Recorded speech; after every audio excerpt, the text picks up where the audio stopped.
When I was 16 years old, between football season and track season, they had this time where they just kind of kept us busy lifting weights and doing things to get us ready for the next season. I got, for the first time in my life, involved in wrestling.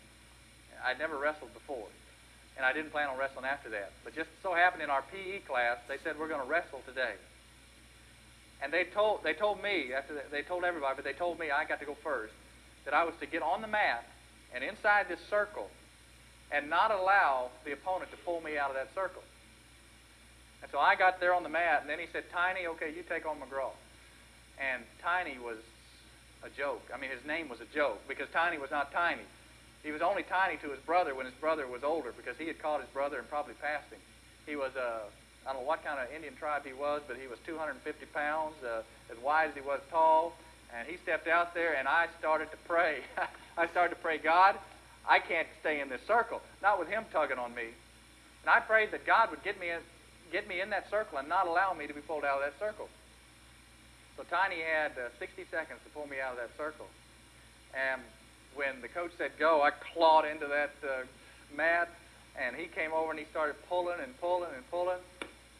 And I was shocked because he wasn't making any progress at all. And it was not like I was clawed in good enough. He was just seeming like he couldn't pull it off. And finally, I just kind of took my hands out and just kind of looked at him like that, and he still wasn't making any advance at all in pulling me out. And I got to figuring, God answers prayer. He's having no luck at all pulling me out of here. And it's like somebody nailed me to this mat, whether I grab on or not. Tiny wasn't able to pull me out of there. And prayer is wrestling. You know, prayer gets to be fun. When God begins to answer prayers, it gets to be fun. I had more fun wrestling than I ever thought possible, because he couldn't pull me out of there, because God had entered into that battle, and God was giving me a victory beyond what was possible out of my own strength, and it became fun.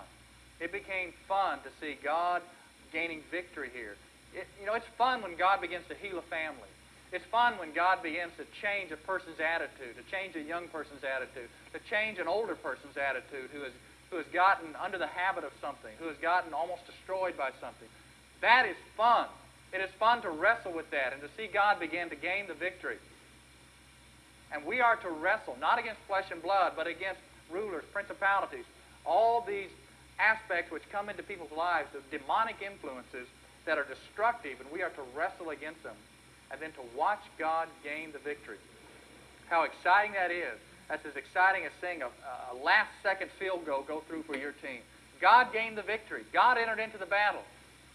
And God changed the destiny of that person. God determined that that person would now be saved instead of that person who was headed for being lost. What a wonderful privilege that is to get involved in that. But we are in a battle that is constant. We have a conflict that we have been thrust into. I was born in 1958. I was born an American citizen. You know, kids today are born, the national debt, if you divide it down to